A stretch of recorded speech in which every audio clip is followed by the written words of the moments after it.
Buenos dias, que paso, amigos, amigas, players, playerettes, dudettes, everybody in between. Welcome back to another scintillating, tintillating, and exhilarating episode of Game of Crimes. Those are big words, Murph. Did you catch all of those? No.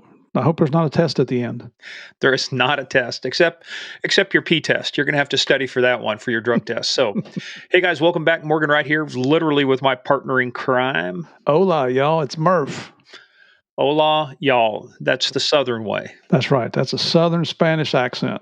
Spanglish. Hey guys, welcome back. This is going to be a good one. We've got something very interesting this time. But before we get into it, just a tad bit of housekeeping. Head on over to Apple, Spotify, hit those 5 stars, the reviews, 5 stars. Is that how you say stars? ¿Cómo se dice stars? Estrellas. 5 estrellas. Right. 5 estrellas. Hit 5 stars. We guys would really appreciate it. It's really helping us. We're getting a lot of good comments from everybody, but just, hey, give us your feedback. We'd love to hear it. Also, head on over to website, gameofcrimespodcast.com. We got everything over there, including our books. We've got books galore. I mean, we've got as many books as Amazon does, almost. Darn right. And ours are better. Yeah, because they come from the people who were involved. So some really good stuff there. Also follow us on that thing they call social media. It's a fad, I guess. It hasn't gone away yet. At Game of Crimes on Twitter, Game of Crimes Podcast on Facebook and the Instagram.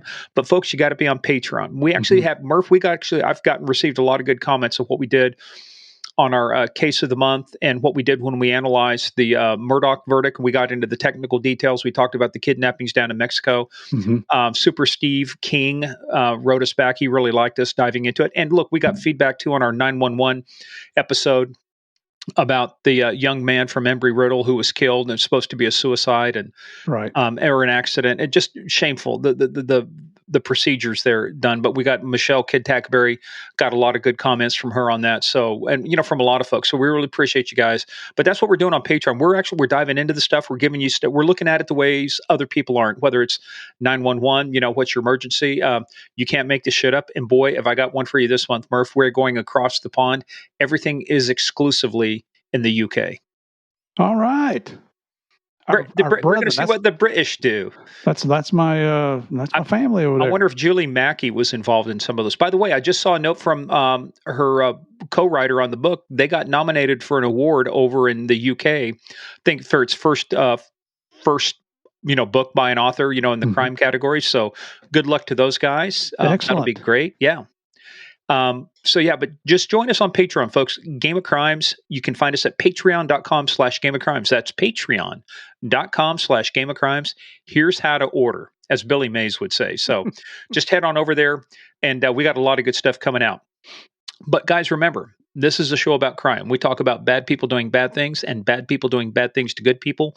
We take the story seriously, but we never take ourselves serious. We're going to have some fun. And one of the ways we have fun is we also have a Game of Crimes fan group run by our favorite mafia queen, Sandy Salvato. Go over there, ask for admission, answer a couple questions. Just get in the ballpark. If you're breathing, you can probably get in. If she deems you worthy, you shall be admitted to the inner sanctum, where hilarity will ensue. I guarantee it. And I think as long as you're breathing, you'll probably get just put an answer down. We have standards, but they're not very high. So. That's right. If she let me in, she'll let anybody in. That's right. Well, speaking of letting anybody in, you ought to see some of the people they let into North Dakota this week who we're going to pick on. But there's only one way I can ask you about that, Murph. What? Are you ready? Do you know what time it is? Guess what time it is? It's time for Small Town Police Blotter. And just like gave it away, we are going to North Dakota. We are visiting Fargo in the area out there in Fargo. Right, Michelle Linhart? Fargo, pooped your hair. Yep. Go Bears, Had one of my classmates in the DEA Academy was from Fargo. I'll just say Jeff S. I won't mention his last name. Okay, how do you spell his last name? I can't. It's hard. It's from Fargo. I mean, I don't know how you spell it. Jeff Fargo. Hey, well, Murph. Yes. These are some fun ones. Police responded to a crash scene. They arrested Jenna Marie Smart, 26, after a warrant check revealed that she failed to appear in court on a pending narcotics and drug paraphernalia case. Okay. Yeah. It happens, right? Yep. After transporting Smart to the Cass County Jail, Officer Michael Benton spotted blood on the backseat of his patrol car. Now, when he asked about this, she said, well, she was on her period. Oh. Yeah, but as Smart was walked to the booking area, blood continued to drip from her crotch area, quote, onto her legs and the floor. That's a direct quote out of the police report. She subsequently admitted she had a pipe in a body cavity. They recovered a broken, clear, guess what? Oh, crack Meth pipe. Oh, meth pipe. Oh. And a cap syringe from Smart's vaginal area. Oh. The pipe was booked into evidence. Why would you do that? Take a picture and the needle discarded. Since she continued to bleed, though, she was brought to a local hospital where medical staff removed some additional broken glass from her internals. After being medically cleared, she was returned to jail where she was booked in custody for possession of drug paraphernalia, possession of a controlled substance, and possession of why the hell would you do something like that? And after she cleared court, she went in and changed her last name from Smart to Dumbass. Dumbass. Smartass to dumbass. That's right. And what's rule number 1 on the podcast, Murph? Don't do meth. And if you do meth, don't hide the pipe in your nether regions. Okay. Ugh. Murph, you ever been to church? A lot. Yeah. You're not Catholic, right? No. If you were Catholic, though, you probably would have given it up after this next incident. I went to Catholic church one time, and it was up, down, kneel, pray, stand, clap, sit down, shut up. I didn't know what I was supposed to do there. Well, I guarantee you, neither did this guy. 9 a.m. Mass Tuesday at the Spirit of Life Church was interrupted when Zachary Burdick appeared in the entry of the Roman Catholic Church in Mandan, a city about 5 miles from Bismarck. You know it's got to be small. A female church employee called after Burdick, disrobed, entered the font, they called it, where he was masturbating facing the altar. He then began walking down the aisle toward the altar while still masturbating. No. Burdick began to splash around in the holy water fountain. He entered the sanctuary with his, quote, machinery hanging out and was pumping himself. Father Todd Kreitlinger, who was conducting Mass when Burdick arrived, said the intruder dipped his rear end into the holy water fountain and splashed around a bit before entering the sanctuary while masturbating. The priest added that the font would have to be cleaned and sanitized, a process that would cost the church $500. Now, get this, Murph. What's rule number 1 on our podcast? Don't do meth. When confronted by police, Burdick reportedly said he was tweaking on meth and admitted to using hashish oil. What a moron. They told him you could not masturbate in public. Burdick replied, especially in church. He just declared he was trying to bust a nut inside the church. It's normally a misdemeanor, Murph, but because it was a religious institution within 50 feet of where private religious instruction is given to children aged 3 to 9, he was charged with felony. Good. By the way, on his Facebook page, he is described as a rapper, producer, and songwriter. An idiot. Well, All right, let's end this up, Murph. All right. 8 strange laws. Okay. From the state of North Dakota. In North Dakota, it is illegal to lie down and fall asleep with your shoes on. Really? Why? I mean, think about that. What could be what led to that? Well, what led to this one in Fargo, you may be jailed if you're wearing a hat while dancing or if you're wearing a hat at a function where dancing is going on. Oh, check that hat. Let me tell you, this next one I would go to war over. Beer and pretzels can't be served together in any North Dakota bar or restaurant. That's like peanut butter jelly. It's legal to shoot an Indian on horseback in North Dakota provided you are in a covered wagon. I think that law, number 1, is a little outdated, and number 2, why is that even nearly on the books? Number 5, in Devil's Lake, you got to listen to this one. You got to reason this one out. In Devil's Lake, New Year's fireworks are prohibited from being set off after 11 p.m. At Devil's Lake, is because midnight's the witching hour. Well, midnight is New Year's, so you can't shoot your fireworks off at New Year's. Oh, jeez. No fun. And by the way, I thought North Dakota was a fun place. Well, apparently it is, unless you have an elk. It's illegal to keep an elk in a sandbox in your backyard. Darn right. I knew that. Never put an elk in a sandbox. That's right. By the way, if you're in Waverly, you can't take your horse into your bathtub with you. Horses are forbidden from sleeping in bathtubs. And this one makes sense. It sounds strange, but this one makes sense. Operators of underground coal mines in North Dakota must provide an adequate supply of toilet paper for each toilet. Well, yeah. I mean, there's no leaves in there, let me tell you. If you gotta go, there is no, get me in the elevator, bring me 1,500 feet up. Bring a coal car back in here. I got to go. We are going to have a Kevin moment if that happens. We're going to crap our pants. Sorry, dude, you are the gift that keeps on giving. That's right. We love you, brother, but it's funny. All right. Well, now that we're done with the potty humor, let's get to the real stuff. All right. Well, Steve, we both know this gentleman. Mm-hmm. He actually came out of DEA, Chief of Public Affairs. Yep. And then got himself elected Sheriff of Loudoun County, which was, nobody had a clue who this guy was originally. He got elected.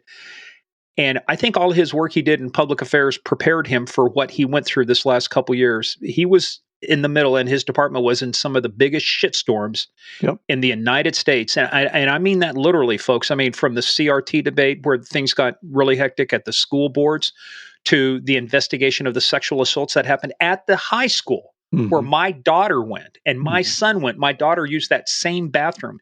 You and I talked about this on Patreon. Yep. And so we've got him, from going from DEA to Loudoun County Sheriff and controversy. And that's Loudoun County, Virginia, for those of y'all that don't know where Loudoun County is. Everybody's heard of it by now. I had an Uber driver. I'm in San Antonio, Texas. Where are you from? Northern Virginia. We're Loudoun County. Oh, yeah, you guys. And then she told me the next 5 minutes about what's going on up there. Yeah, it's crazy. It's crazy. Mike is, he found a job that he stepped into. He brought integrity and honor to the position. The programs he's implemented there in Loudoun County have been mirrored in other parts of the country. And as you'll hear in the podcast, he was recently elected as Sheriff of the Year by the National Sheriff's Association. I mean, it's the guy. In fact, I just read the other day where he was selected as the executive director of the HIDA, the High Intensity Drug Trafficking Area Executive Board for the DC metro area. Yep. I mean, the guy's got it going on. He's got his stuff good together. Well, and I'll tell you, I'm selfish because I want to live in a safe community, and a 40% reduction in crime in spite of everything that went on during the tough times where it was defund the police, or there's a lot of issues with people working with the police and law enforcement. Loudoun County has been the beneficiary of a decent, good reduction in crime. And I will tell you this, Murph, I was joking with him, but as a detective in a much smaller area, I worked more homicides in a year than this county did. Yeah. Yeah, it's. I'd like living in Loudoun County. You felt safe there. You bastard! You left anyway, though. Yeah, I did. But you know what? And wait till you hear, for our listeners, wait till you hear him talk about what the county commissioners are trying to do. It's outrageous. It's amazing. But the only way they're going to hear outrageous it is, Murph. Yep. If you're outraged, I got to ask you one question. Yes. Are you ready to play the most outrageous, most dangerous, biggest, baddest game of all, the Game of Crimes? Get in, sit down, shut up, and hold on. You're going to love what you're about to hear and the way it's being handled.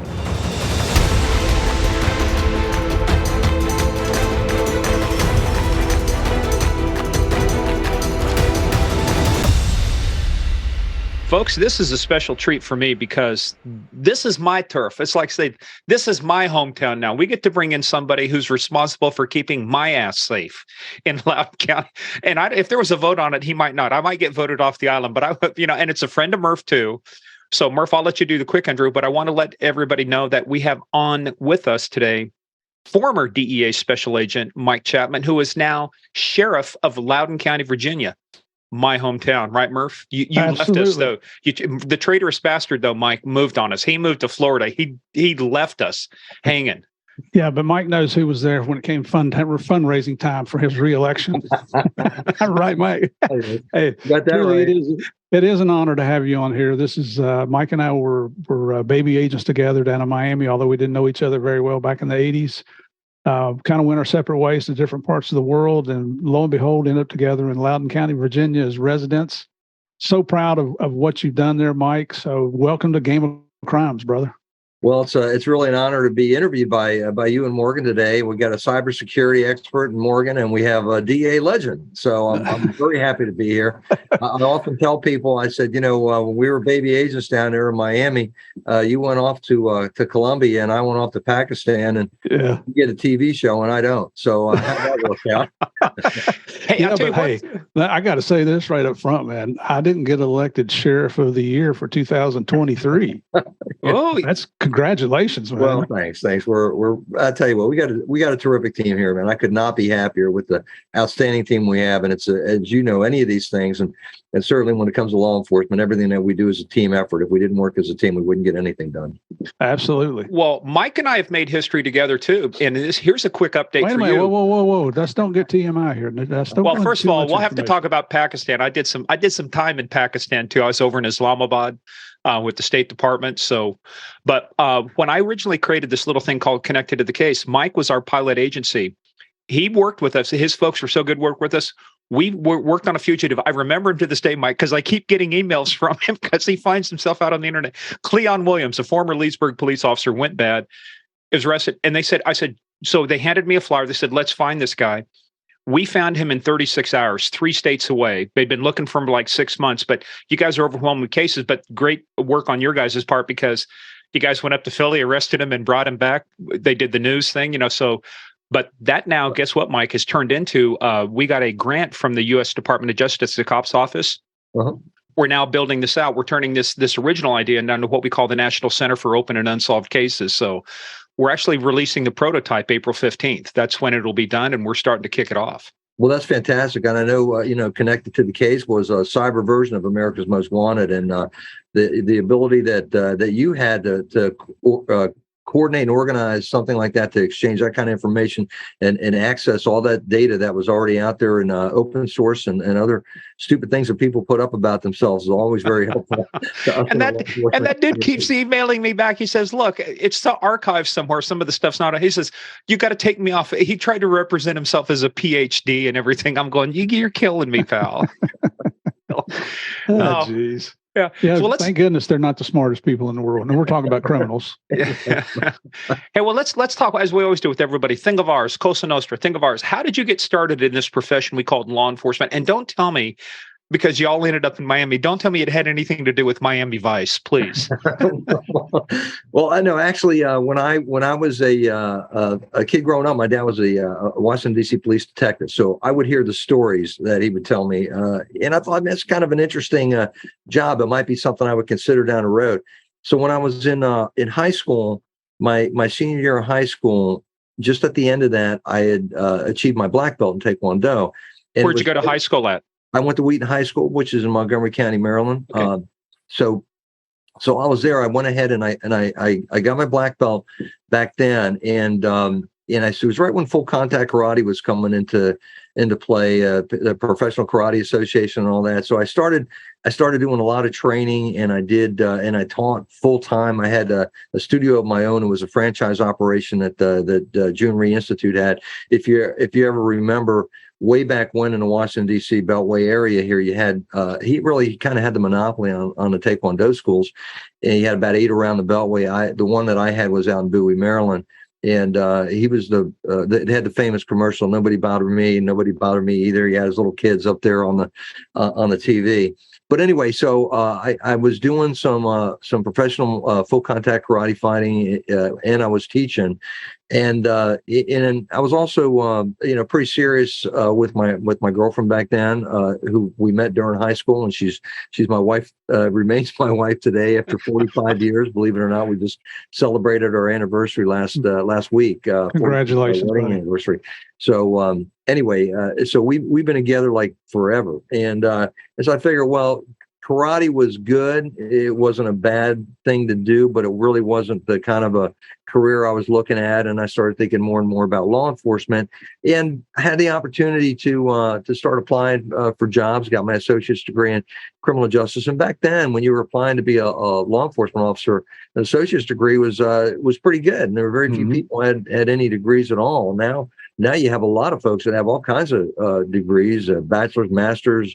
We even have some here that are working on their PhD. So, I mean, it's not, back then it was not all that common. So I was able to get hired by the Howard County Police Department in Maryland. I was the youngest one to go into the class. I had just turned 21 when I was hired there. So it was a really, really good start to me. Ended up doing 7 years there, 3 in patrol, 3 as a SWAT guy. We had a special unit that was just a dedicated kind of like special operations section SWAT unit, and then a year as a detective. And while I was on the SWAT unit, we used to help DEA do all the raids, because they were, as you know, Steve, DA, it's not like they got a lot of manpower. So if you can't coordinate and work with your local counterparts there, you really can't get anything done. Right. So the DEA, it was a guy named Dick Duran, who was out of Baltimore, was our liaison there, or was the agent that covered our area there in Howard County. So we would work with him, and when it came time to do a drug raid, he would be the one that would get us, and the SWAT team would get called out. So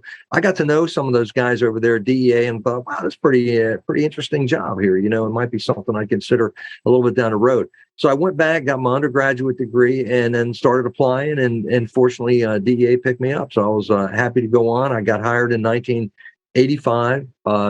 So yeah, we just we're kind of coming in. The cocaine wave had started down there in South Florida, probably the early 80s, 82, 83. So coming in 85 and actually graduating the academy going in 86 was really a pretty interesting start to that career. I didn't have any problem going to Miami. I was kind of sick of the cold weather up here in Maryland. And I figured, okay, this will be pretty cool, be a fresh start. And yeah, Miami Vice was a very popular TV show there. There you go. Interesting. What was interesting to me, Morgan, about Miami Vice was I'd look at these shows and these guys would be, killing each other over like 2 kilograms of cocaine. And we'd go out sometimes on a single day street rip or whatever, get 40, 50 kilos of cocaine. It was amazing how much coke was on there. I'm like, they're underplaying it. Miami Vice was actually underplaying what was going on down there in Miami. Well, it's TV budget. They could only afford 2 kilos per episode.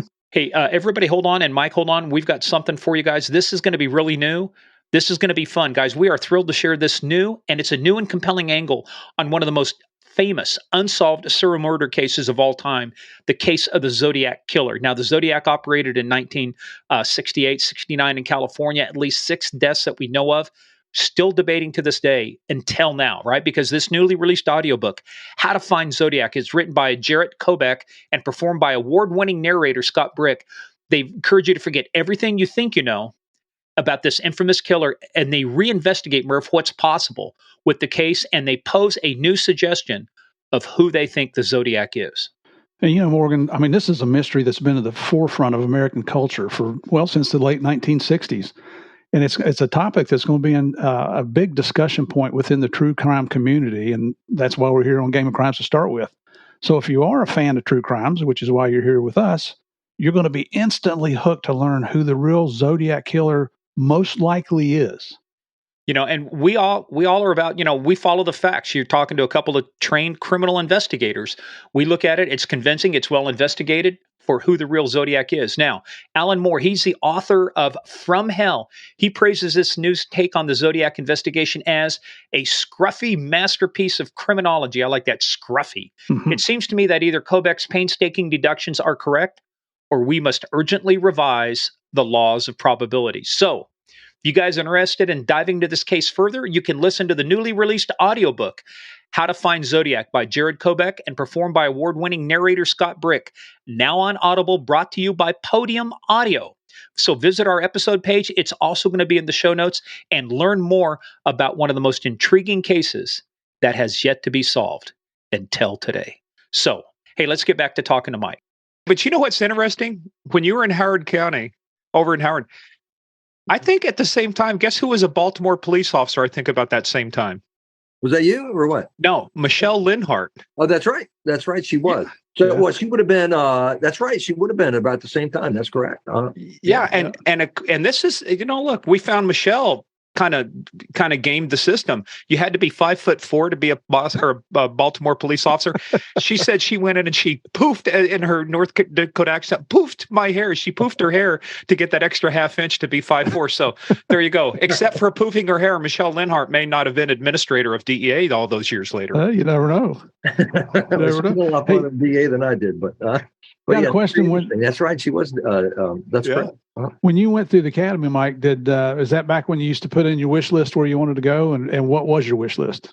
Actually, my wish list was I think I had Miami at the top, and Steve, half of our class, probably like yours, went down to Miami. We were the second class to go through Quantico, so we were class 40, and class 39 had just moved to start.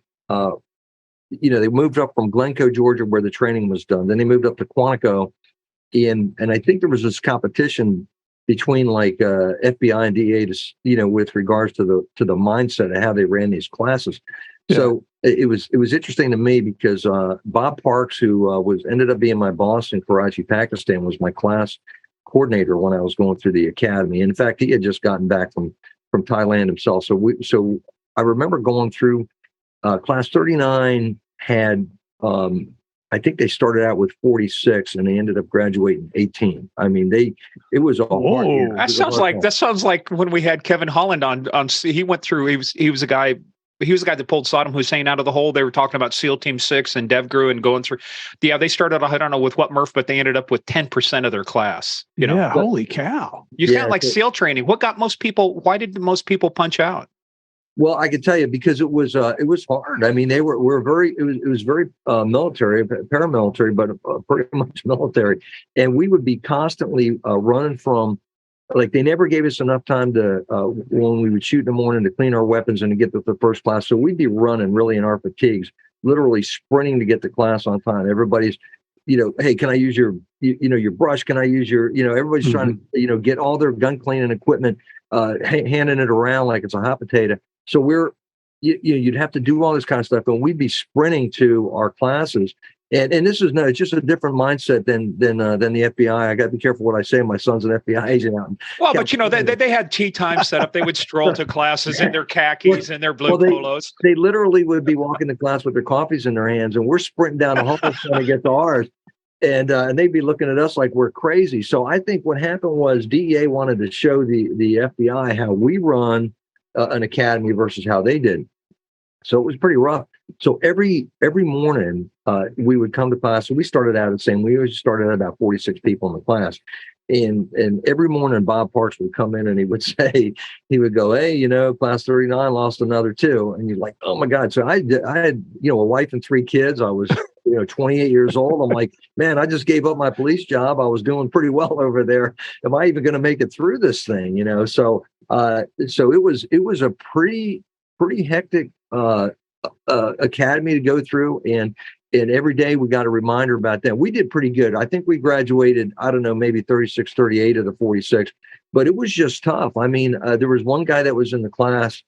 I remember he had a hard time with the run. So the very first day, you end up doing your 1.5 mile run or mile run or whatever it was, and I remember him coming back, and he came in last, and I remember Bob Parks going up to him because I was standing right there as I finished, and people were coming in, and he says, hey, where are you from? And the guy says, I'm from Tacoma Park Police Department in Maryland. And he goes, well, if I were you, I would go and I'd take a shower, I would get on the phone, I'd call them back and ask for my job back.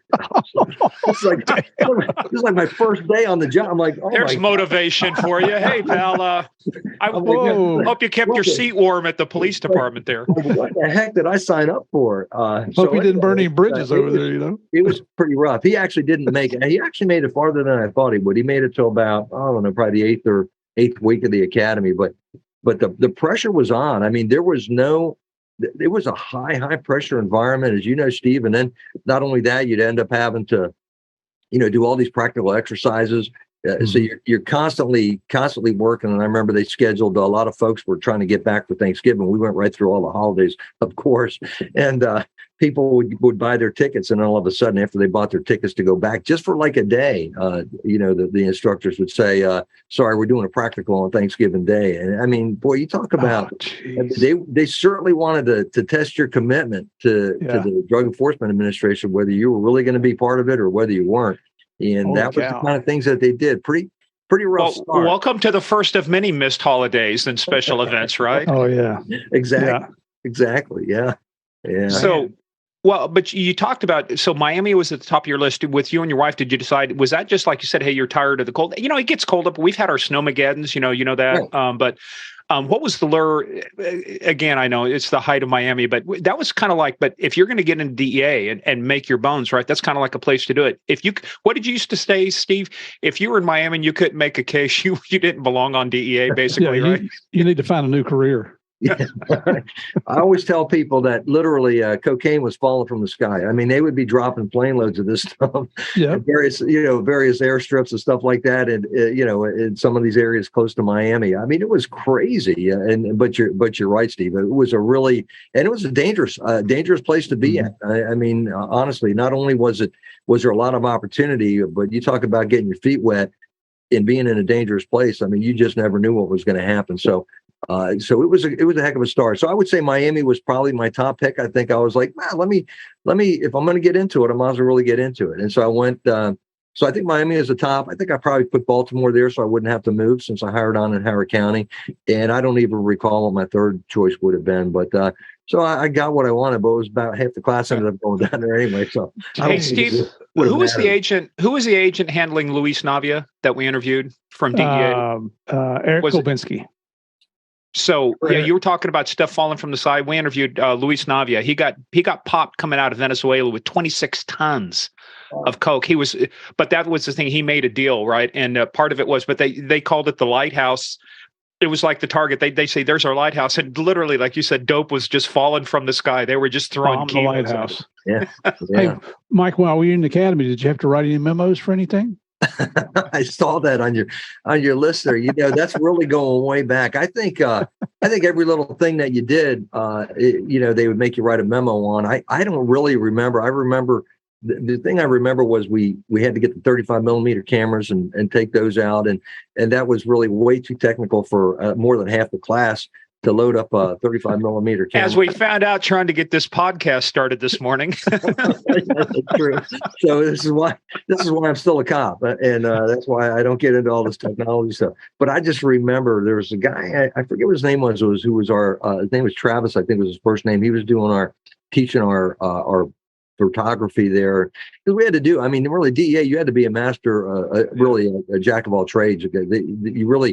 You're so short staffed. It's like, if you wanted to get something done, you pretty much had to do it yourself, Yep. So, and I just remember him coming in and he just had all these rolls, those little 35 millimeter canisters of film. And he's like calling out names, he'd be like Smith, Jones, boom. And he's taking these things and he's throwing them at people like, whoa, what's going on here? And he says, you all failed this process of taking photos. Like, man, we can't even take photos. That's how bad we were. But anyway, so I think everybody had to do a memo on that. And then just every little thing. Yeah. Honestly, it's so far back, I can't remember, but I'm sure I probably, screwed up about as much as anybody in the academy and had to write a memo here. Yeah, but as rough as it was, it's like everybody else. Javier was talking about, even though he was partying before he got to DEA, working down there in the sheriff's office, it was like once he got there, he said, no, man, it's like, you got to pass the test. He stayed in, then he did the homework. Now, when you were going through, you were close enough, or no, where did you say you went through Quantico, right? So were you able to go home on the weekend, see the family? Not really, not much. I mean, I a couple of times, but honestly, there was so much to do. It was so much work. And the expectations were, you were there, yet it was really busy. And what Javier told you was right. I mean, it was a very challenging academy. I was kind of surprised because when I went through the police academy, I mean, it was challenging, but not like that. Not like that. Yeah. The pressure was high. And I mean, I constantly was wondering, like, what I get myself into here. But it's been honestly, I wouldn't give it up for anything. It's been a very interesting career. It's exposed me to things and my family to things we would have never seen in a lifetime. Let's talk about Karachi. I mean, oh man. So there's a consulate in Karachi, right? The embassy's in Islamabad. And I used to run into some DEA guys. Now, did you grow out the beard, look like you were frickin' Taliban, or were you a suit and tie guy at the embassy? I was pretty much a suit and tie guy. Actually, consulate, you could actually go in more like with polo shirts because it was, as you know, down there, the heat in Karachi, it was like on a cold day, it was about 110 degrees. So we'd be able to go, and the humidity and the smell. It was awful. Yeah, it was awful. But the reason was, okay. So here was the motivating factor that sent me to Karachi. Okay, so I'd only been on the job for 3 years, less than 3 years, and the reason I put in for that was because I had actually taken a $10,000 pay cut to go with DEA. Okay. So say what? From Howard? $10,000. So, and I was making, okay. So a little bit of a frame of reference for you. I was pretty much topped out as a journeyman or whatever, an officer there in Howard County at $27,000 a year. I hired on a DEA at $17,000 a year. and went down. And even though my parents lived in Florida, math was obviously not your strong suit either. So I figured, a federal career would be different, would be interesting, and would be a good move for me at that point. I was right at that breaking point. At 7 years, you figure, okay, am I going to stay with the department, or if I'm going to make a move, now's the time to do it. Okay, so I figured, well, let me do this, and so I went through it. 17 grand a year. So I got a wife and 3 kids, and we're down there. So it was tough financially, very, very tough to make it. And then I'd have these senior agents that would come to me like, hey, if you go overseas, they kind of cover the cost of your housing. If you go to a place like, Pakistan, I remember one of the guys asked me, and this is before you had the internet, before you could Google anything or whatever. He said, he goes, if you go to a place, he goes, you ought to think about going overseas. And I said, well, like Rome or, Paris? And he goes, no. Yeah, right. And I didn't even know how many offices we had overseas. He goes, no. He goes, yeah, just like that. He goes, yeah, right. He goes, no, but you ought to think about a place like, Bombay or Karachi or whatever. And I started looking at it, and then I realized that you could get, it was like a 25% differential, a 20% hazard pay and 5% differential, because your work week was different because you were in a Muslim area there. So you'd work, I think you work Sunday through Thursday or something. I forget exactly what it was. So I said, I was like, yeah, let me do that. And I actually got selected. I was kind of surprised it was that competitive. I mean, we had 13 people that were on the BQ list for that, and I got selected. So I was kind of happy about that. And we went, it was interesting to try to get, because you didn't have any Google, you didn't have any way of knowing kind of what you were getting into. And so I know my wife wasn't going to be real happy about going to a place like Pakistan. So I didn't really know how to introduce the idea to her. So so back then, so it's not like I said, you couldn't get on the internet or anything. So I would go to the library, and I would get like a book like on India, and I put it on the coffee table, and she's looking at it. She's like, that's interesting. What do you got this book? And I don't know. I'm just kind of looking over things here, She's like, well, already running a long-term op on your own wife. So then I go and I take that book back. I get another 2 books or whatever on Pakistan or something like that. She's like, hey, what's with these books on Pakistan and India, And I'm like, well, I just kind of looking into some things. And then I finally explained to her, the benefits of going overseas. And she finally, obviously it's not the kind of thing, hey, honey, let's go to Karachi, Pakistan. And then she's going to love the idea. So it really took me several months. Wait a minute. We're going to leave Miami, nice Miami, all the different food. People speak our language. We're kind of accustomed here. Now we're moving to Pakistan. I mean, It's like saying, hey, honey, let's go on vacation in Iran. I hear it's great this time of year. Oh, man. So anyway, so she came around on that, and we started talking about it, how the benefits of that. And it was interesting because I remember being on surveillance. I was out there like 2 a.m, and she calls me up on my she pages me, because we didn't have cell phones back then. So she pages me. So I go to a payphone, and she says, hey, I just got the strangest call from Bob Parks. Do you know Bob? And I said, yeah, he was my class coordinator. He goes, well, he's out in Pakistan, and he called and said, you're looking good to go out there. And so anyway, so we got the job, went out there, and I just remember all the vaccinations our kids had to get. I mean, we had to get yellow fever, gamma globulin, hepatitis, rabies shots, you name it. We had to get everything.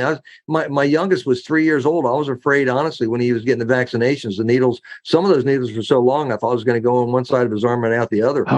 It was some pretty rough stuff. So the family went through a lot. I tell you, we went through a lot as a family. But quite frankly, Pakistan was not a bad assignment. It wasn't a bad assignment until the first war in the Gulf started, and then we had to get evacuated. But aside from that, aside from war and the Taliban and stuff like that, it was minor skirmish. Aside from being not too far from a war zone, we were. What was your work? What were you doing at the consulate? It was all heroin. So we went, and I remember having, like, one of the first cases that I had, we were able to get 5 kilos of heroin. And typically speaking, when you got these cases, and obviously for delivery up, to the U.S., what they would do would be to take would say, you hold on to the heroin. So in other words, I called New York and I said, hey, New York, an agent that had been in Pakistan. I said, hey, look, we got this. There's going to be a delivery to some bad guys out there in New York. And he says, okay, look, we'll just go ahead and substitute the heroin with some sham heroin, and we'll put a little bit of real stuff in there to get the charges that we need. And I remember saying, hey, But that if you do that, that's pretty much going to blow this case. They're going to know who the informant was on this, and they're like, yeah, that's the way we do it. So I ended up having come from Miami. I called a guy who actually ended up replacing me there when I came out, Bill Reed, in Miami, and I said, hey, Bill. He goes, hey, we'll take it here. We'll fly your informant back. We can stage it out of here and actually deliver the real heroin, which was good for a couple of reasons. One was that we were able to establish contact from the folks in New York that were going to pick it up and get all this telephone data where they're coming down, and plane trips and everything else that we were able to get from the extra evidence that we needed to do this. Mm-hmm. And so the case, we ended up doing this delivery, and we ended up getting on the first one 5 kilos of heroin. We had 3 people that came down from New York. One was a guy named Salvador Gambino. One was a guy named Paul Ciano. And I can't remember the third guy, but they were all mobsters up there. They were all, what you mentioned before about La Cosa Nostra.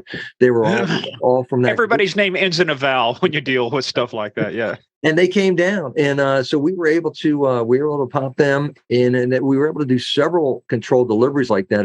The process actually worked very well. So we had a lot of luck with that. So we were doing a lot of great heroin deliveries there, and I believe you all probably interviewed Derek Maltz. Did you not? Oh yeah, oh yeah. You probably heard him with your window closed, didn't you? Well, I had breakfast with him the other morning. So Derek and I kind of were recounting the 20 kilograms of heroin that we brought out of Karachi together. He came out. We had a load that was going to New York.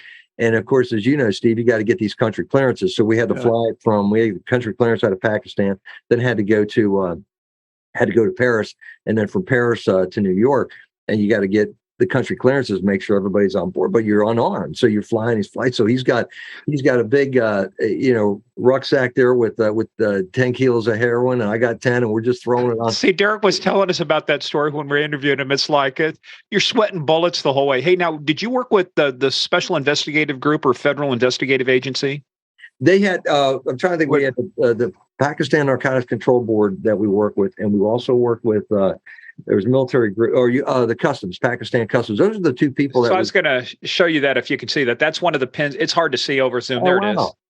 Yeah, so that was the Special Investigative Group. We did some training for those guys at the Federal Investigative Agency, but I'm not even sure they existed when I was there, because I'm sure they may not have. Some of these things were artifacts after 9/11, and after Khalid Sheikh Mohammed obviously was caught in Pakistan, one of the planners of 9/11. So, they changed. I think they changed a lot of things, but yeah. So was it just why Karachi? Why not Islamabad?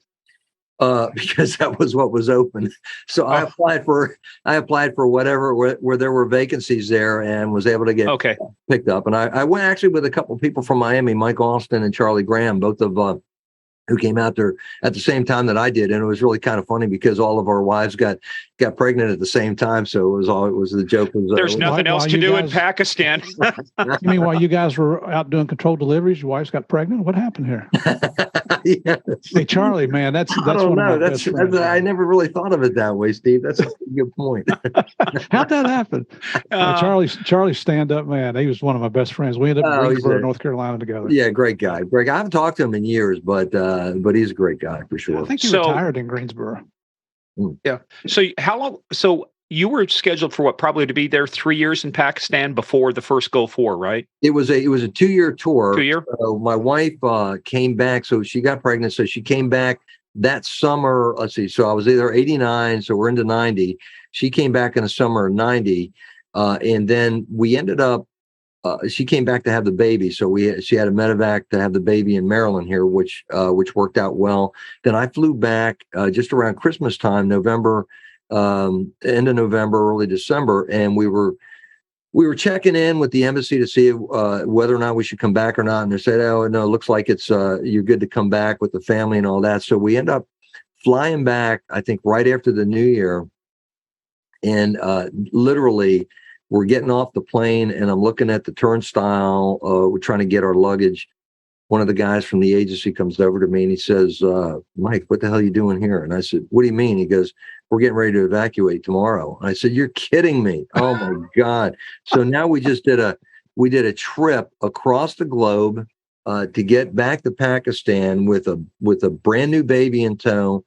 3 other kids, 1,000 pieces of luggage, brand new baby stroller. So we stopped at Brussels on the way going out there, and we had half of our stuff was stolen. Man, we got half our luggage was gone, or brand new, double stroller for the baby and all that kind of stuff. Only to find out that we had to now go down and buy the biggest suitcases that we could and pack everything up and head out the next day. That really was a pretty tough time. But think of the frequent flyer miles you got for that. Well, I don't think that the frequent flyer miles is what my wife had in mind when. I don't think she was. I can tell you that was a really tough. That was a tough thing to go through. I couldn't believe as soon as we got there, we had to turn around and come out. So we went back. She had to stay with her parents in Maryland to have the baby. And this time I called my father and I said, "Hey, look, Dad, do you mind if we stay with you till we get through this evacuation?" Because no, come on, you can stay in Florida. So he shows up at the airport, the Orlando International Airport, and he's got this old, Chrysler, and he's got a U-Haul on the back, and he just go. So we opened up and we throw all the luggage in, and we were off and running. So we had I just remember you could have like a couple, 2 pieces of luggage. And back then you didn't have the same restrictions that you had on luggage there. So we got the biggest suitcases that we could get. We packed everything that we could get out in time to get out of there. And it was just a ton of stuff. But now that baby that was born, what number was that for you guys? That was number 4. So that's my son, who's now an FBI agent. He was an Air Force Academy grad. Now he's an FBI agent out in Oakland, California. So you got to evacuate mama, yourself, and 4 little kids in a day. The newborn. Yeah, in a day. Yes. Yeah. Government efficiency at its finest. Let's fly you all the way across the world so we can just fly you right back. Yeah, I think my wife would still have a few choice words about the way that whole thing went down. Oh, gee. Well, but I mean, like you said, that was kind of fun. I remember too we were staying out of the Serena Hotel up in Islamabad. Did you ever get up there, or did you stay in Karachi the whole time? I went to Islamabad a couple times. I'm trying to think if I stayed at the Serena or not. I think I did, actually. Yeah. Yeah, Serena seemed to be a little bit more safe. They ended up blowing up the Hilton that was down there just a year after I was there. A truck bomb came in and Now, did you have any issues when you were back there too? We had problems with the ISI, the Inter-Services Intelligence, Pakistani intelligence. They were the ones who, for you folks out there, here's a pro tip, they created the Taliban. So did you have those folks working against you or any issues inside of Pakistan other than working with the narcotics guys? No, we didn't. I know, you still had, if you talk about the Mujahideen and the fighters they had up there, that was all still going on when I was there. I didn't really quite understand. We really, because I know that that was the forces that fought Russia that were getting our equipment that ended up turning around and I believe turning out to be the Taliban. So we ended up arming what ended up ultimately becoming our enemies there. But no, we didn't really have much of a problem there. The thing that I found with Pakistan was, and we had a pretty good relationship with the Pakistan authorities, but we were very careful as to what kind of information that we gave them because we were afraid that it might get compromised. And I don't mean that in a disparaging way. It's just that they live in so much poverty over there that you had to really be careful who was doing it. What it's like Colombia or any place else. When you have that disparity, it doesn't take much to bribe somebody and get information out of them. So we would get, for example, like I get a call, and I always wanted to go out with them on these cases that they did, but they would never call me until the case was over. So you might get, for example, 2 kilo seizure in Karachi, that came down from the Northwest Frontier Province or something. So you have 2 kilos there, and everybody would be, slapping 5 and everything else. And then you find out, kind of on the inside, that it really wasn't 2 kilos to start with. It was a little bit more than that. And then you had to pay the informant. And since you couldn't pay the informant money, you give him a kilo. And then so these are the kinds of things that, it was kind of it was a different world. It was a different world. It was eye-opening for me because we go by such strict ethical standards in the U.S. When it comes to law enforcement and the way that we conduct ourselves, and to be in an area like that and to see that firsthand was kind of like, wow, boy, what an awakening it was to how different cultures do different things. Well, and it's how they look at stuff. One of the guys in our classes that we were doing some training with was the deputy superintendent of the Islamabad Capital Territory Police, number 2 guy, Farhat Kazmi. I still stay in touch with him to today. But as you drive around, the traffic out there is crazy. And I said, your traffic's crazy. He says, how many people are in Islamabad? He says 100,000. I said, well, how bad are the accidents? He says, oh, about 1 person a day dies. He says, but that's not bad considering the way our people drive. And I'm going, can you imagine in our county, Mike, if we had 1 person dying a day on the road? I mean, there would be investigations. The public would be saying, what are you guys doing about this? But over there, it was like, no, hey, there was safety last. I mean, you would have like a bus that would, literally you'd have 30, it'd be completely packed like sardines, and then you would have 30 or 40 people on top of the bus, like on a roof rack, and they'd be going over these bridges and weaving in and out of traffic. And I would read, I forget what it was, I think it was called the Dawn newspaper, every morning. And about once a month I'd see a major traffic accident, several people killed, and like a bus went over the bridge or something like that. It was really, they just didn't have the same appreciation, I think, for life. They'd walk across the street, wouldn't look. And, I just remember I was one time I was at the American Club, and somebody comes in and, hey, there was somebody laying dead in the middle of the street, I'm like, on Sharia Faisal Boulevard or whatever, and I'm like, oh, okay. It was like, it wasn't a big deal for them, and safety was not a concern like we have here in the U.S. So. Yeah. I ended up going over to India to work with some guys. There was Andhra Pradesh, was called the Greyhound Unit. They were a direct action unit, did anti-terrorism stuff. But it was funny. We land there. We're going to go to a hotel, and we're driving, and the traffic's crazy. And there's people hopping off. And I remember one of the Indian guys we were with is Ravi Tangarala. And I'm looking at all these people dodging and hopping off stuff. I said, Look at how come is it that you guys haven't won a gold medal like in the Olympics for gymnastics? He goes, oh, because in the Olympics, there are rules, my friend. There are no rules out there. It's not like you go to Taiwan or Singapore. Everything is orderly. People stop at the stoplight. There, it's like you take your life in your hands every time you go out on the road. Yeah, I say it's like driving bumper cars. Absolutely no rules. I mean, it was crazy. And then you'd have people that had disabilities that would like be on these sort of skateboards and stuff. You probably remember this, Morgan. And if they wanted to go from block to block on the street, they would just grab onto the bumper of a car and go like several blocks. And then if they needed to take a turn, they let go of that bumper and they grab on another bumper of another car that's taking a turn or whatever. It was like swinging on jungle vines, watching Tarzan. Really it's so. I mean, honestly, the images and the sights and smells and everything of Pakistan to me are so vivid. They're still like etched in my brain. It's you can't even really imagine it unless you experience it personally. Yeah, the stifle, and I tell you, we stayed at the Serena hotels, like at the foothills of the Himalayas. The humidity was so stifling. Mm-hmm. You had to you were like, get me indoors, because it was bad. Anyway, but I digress. So as you moved on, so now, did you have to go to language school? No, because it was a 2-year assignment. And because Urdu is such a difficult language, I figured, it's way too much to. It'd take you 2 years to learn the language. Look at it this way: if you'd learned the language, you never would have made it over there, because you would have been getting out of your 2-year language course, and they would, Gulf War. We're not sending. Yeah, that's true. Yeah, for sure. So, but I know you probably did a lot of things. Let's talk real quick too before we jump into what you're doing in Loudoun County. You crossed paths. You used to work with JP too, Javier, out in San Francisco, right? So I did. Yeah. So I had finished my assignment in Bangkok, Thailand, and which was my third overseas assignment. I'd done 2 years in Seoul, Korea, in I think 98 through 2000, 2.5 years there. Got promoted. I was chief of public affairs for DEA. Came back, went back to Thailand. Started out as the assistant country attaché, then the acting country attaché, and it evolved into the acting regional director. So I actually started out where I just had the offices in Thailand, and then expanded to actually 15 offices in 13 countries, covered time zones.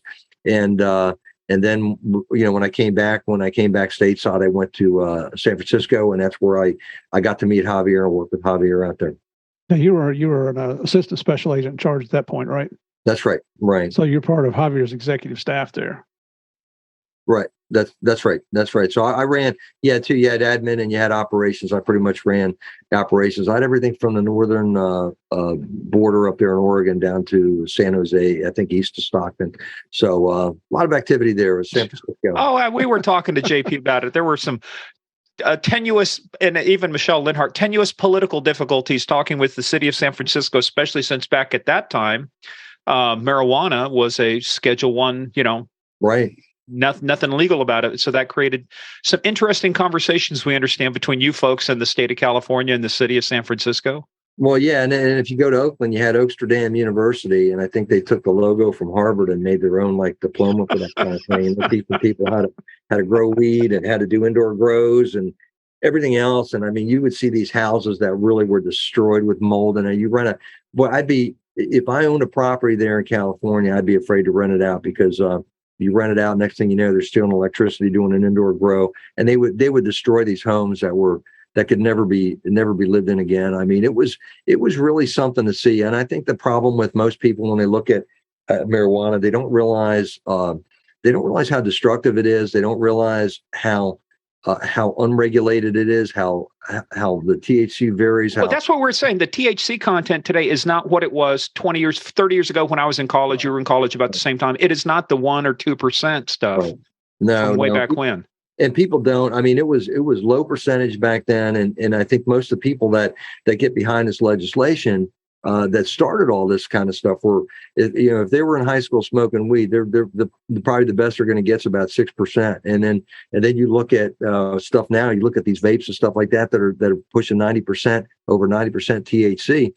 It's really dangerous. And now you certainly got the fentanyl going on. Some of this stuff, anything that's out there that honestly that's any kind of a drug that's out there that these kids are taking that's not prescribed by a doctor and purchased at a pharmacy is so dangerous now, and it's killing people. And that's really what we got to do is make sure that we get the word out to make sure that these kids, especially these kids, but even the parents. I mean, parents don't have it. Got to start at home. Well, look, they're installing vape detectors in some schools because kids are going in.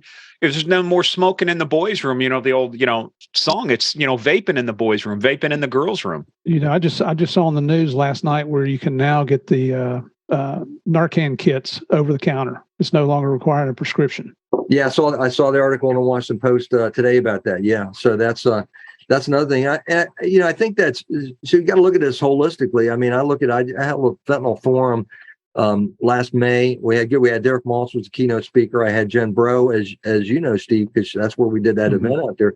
She lost her 25-year-old son about a year and a half ago to an overdose, a fentanyl overdose or poisoning, whatever you want to call it.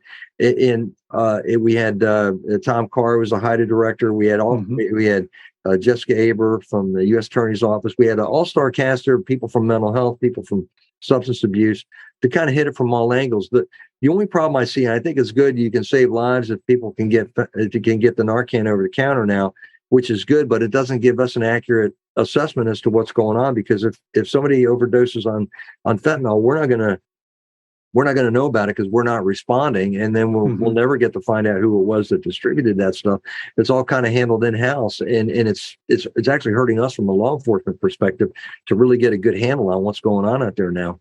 Yeah, and we're going to work into that too, because I want to work you through some of that too, because a lot of your DEA experience led into you making the decision to run for sheriff, in Loudoun County. So, but as you were going through DEA, when did you end up back in this area? Because you ended up doing some time at headquarters. And I did. So I went from Pakistan to Tampa. Did about 4.5, maybe 5 years in Tampa. Then I got promoted to the border in South Texas. So I was in McAllen.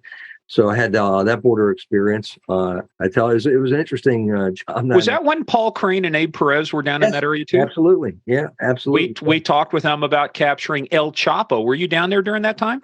I was down there when Paul Crane was in the group, not when El Chapo was captured, but certainly when Paul Crane was in the group. Yeah, he was under my supervision there in McAllen. Yeah, so did that. So was there. I used to tell people that it was like having an overseas assignment without any of the benefits. Yeah, without getting the 25% hazard, differential and hazard pay. Yeah. So we went from there. Then I went to Seoul, Korea, as the country attaché out there. And then while I was out there, I got promoted to head up public affairs in DEA headquarters. And I always tell people this. By that time I probably had about 25 years in enforcement. And I tell people I learned more being a chief of public affairs in the 3 years I did that job than everything combined, because all of a sudden you had to be an expert on every piece of information that was coming in, every incident that happened. And you're talking DEA is a global agency. So you're talking about, incidents that happen overseas. You're talking about incidents that happen in all parts of the country. And all of a sudden you get the call from the Washington Post or the New York Times. Hey, tell us about this, tell us about that. Mm-hmm. And you had to, you talk about having to brief up quick and be able to provide an answer that was, palatable to DEA, that would answer their questions. I mean, it was a tough job. And then certainly, so Donnie Marshall was the administrator at the time that I came in, and I like to tell the story because it was when O'Reilly. The O'Reilly factor was on, and I used to see it when I was overseas. When I was in Korea, for some reason, it was on the Armed Forces Network, but it was not on in the Northern Virginia on the cable networks there. And I remember, Donnie Marshall, getting an invitation to go on the show. And it was right when the movie Traffic had come out, Steve, as you remember, with Michael Douglas. And we had some of our people in there, Terry Parham and John Brown. Cranium. Exactly. So, so it was the premise was, hey, we're going to do this, interview about how realistic that movie was. So I'm telling, I'm saying, Mr. Administrator Marshall, this guy's pretty much a pit bull, so don't be surprised if he goes off script, blah, blah, blah. And he said, no, don't worry about it, because I don't think anybody had seen much of Bill O'Reilly at the time. So just before we're getting ready to go down, and I remember people that helped me kind of brief him up were Dave Gaddis. I'm trying to think of who else. And Mike McManus. So we're briefing up, and then all of a sudden, just before we're going, he goes, "Hey, do you have any video of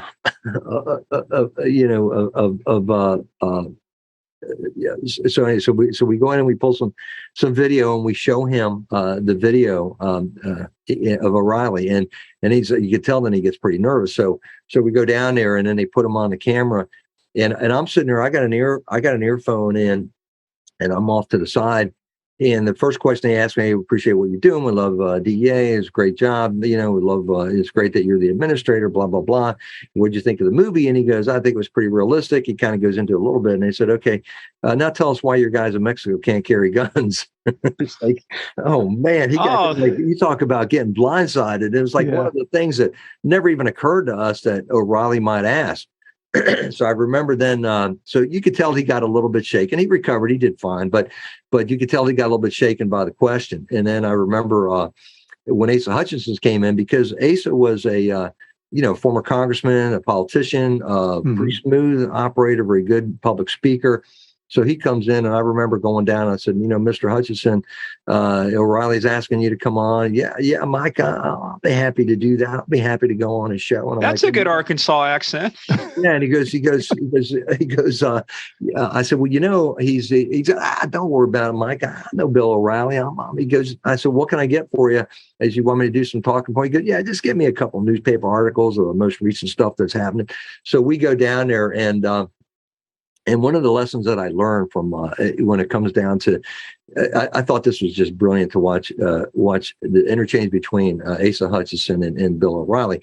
So O'Reilly's like, hey, congratulations on the job, blah, blah, blah. He goes, love what you guys are doing. And then I just remember him asking, he goes, so how you liking it so far? And he's like, well, Bill, he goes, I just came back from the Arkansas Watermelon Festival, and we're just loving everything here. And, so then he goes, and then I forget what the question was, and he tries to hit him with one of these hard questions, and he goes, Bill, he goes, that's really a great question. He goes, but a better question would be, why didn't we do blah, blah, blah? And so he ended up steering. And I'm like, I was amazed by it. I was like, he took that interview exactly the direction that he wanted it to go. And I tell that story because it's just interesting to me that the things that I was able to learn in that job, and just watching the way people handle themselves and the information that was coming in, it was, you talk about baptism by fire, everything coming in. I had no background in media relations or public, public information officer, anything. So for me, that was really, really a learning experience, a heavy learning experience. But I survived it for 3 years. Yeah, well, it looks like it probably paid off pretty well for you in life after DEA here, bro. Well, it's these things, I guess when you look at things like that, maybe all these things that you don't know why they're happening as they're going on. So I guess God has a plan, because I would have never, I remember one of the first interviews I did as sheriff.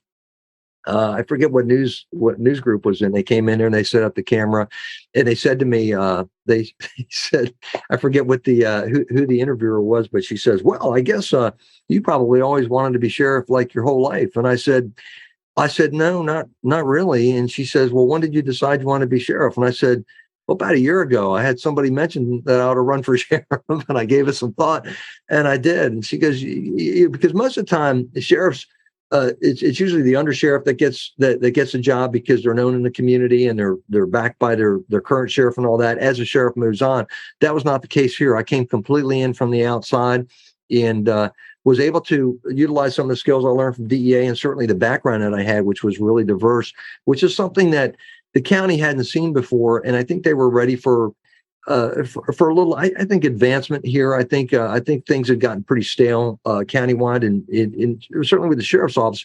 I believe the way they measured success was, you handle a call. You get a call, you go out there, you handle it, you write a report, and that's it. They didn't realize all the other things that you can do to advance a very positive agenda here. Get involved with all these community things that we do, and really enhance the the school resource officer program like we have, community forums that we do, all these quarterly meetings that we do, all this interpersonal contact that we have directly with the community that they serve. I just think that the area of Loudoun County. It was time for Loudoun County to grow up. Look, I was there at the original. I remember Steve Simpson. I remember the predecessors and stuff. And it was a good office, but like you say, but you got to move with the times. Right. But see, I remember that interview because you said, "Hey, I appreciate that question." But a better question would have been, had you asked me, why did people want me to run? See, I remember that interview.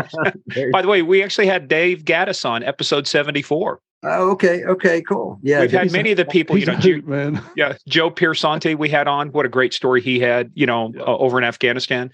Uh-huh. Hey, but let's talk about that though too. So, because I want to get in, because a lot of the issues you're dealing with now are part of the heart and soul of what we talk about here. But by the time you became the public affairs officer, you had those years in. How much of your time was spent overseas? Would you say 40%, 50%? I would say, because I only did probably 30%, probably about 30%. Yeah. Yeah, but that still gives you a good world view of what's going on. And I think that's probably why I was selected for the job, because of that. I think they just wanted to have somebody up there that had that kind of diversity of experience. I think it's helpful there. So it was helpful to me to learn that job. Very difficult, and you're really an extension of the administrator in that particular case. So one of the things I think people have to realize when it comes to media relations is that you really are kind of the voice and the eyes and the ears of the top official there. So you got to kind of get in sync with where their mindset is, how they would like to answer questions, because ultimately what I certainly find here in Loudoun County is no matter who answers a question on my behalf, and I do a lot myself, but no matter who answers a question on my behalf, no matter what happens here, I'm the guy who's responsible for it. I'm the one that's going to be either going to be attacked or going to get the praise or the accolades for the good things that we do, or get attacked for anything that might go south. So it's always me. So you have to make sure that you have a good understanding. The one thing about media relations is that you have like the office for me it's right next to me. I mean, because everything has happened so fast and furious that you've got to be able to respond very quickly to things that are happening, and you got to put out fires or get information out. It's a really, really important job. Well, let's roll into Loudoun County now. So you thought about it. Who planted this bug in your head to go, "Hey, Mike, you spent all this time being a federal agent. Now let's bring you back to your roots, back when you were a real cop, back when you were in Howard County"? So when I was in California, I got a job offer from Booz Allen. So as you know, Booz Allen's a pretty good strategic firm there, and they actually came in and were going to pay pretty much what I was already making, as a DEA agent out there in California. So I talked to a financial advisor, and you're looking at retirement. You're looking, well, it's like, okay, this is pretty good offer. It's just too good an offer to turn down. Hey players, that is the end of part 1. Part 2 comes out, as always, on Tuesday. In the meantime, go check us out at Game of Crimes on Twitter, at Game of Crimes Podcast on Facebook and the Instagram. Also, go check out our website, gameofcrimespodcast.com. We've got a lot more information there, including our book list. Any book written by our guests will be listed there. In the meantime, go check us out also, patreon.com/Game of Crimes. It's where we put a lot more content you won't hear on our regular podcast. We go into a lot more topics, and folks, it is a lot of fun. So go check us out, patreon.com/Game of Crimes. In the meantime, everybody stay safe. We'll see you tomorrow for part 2.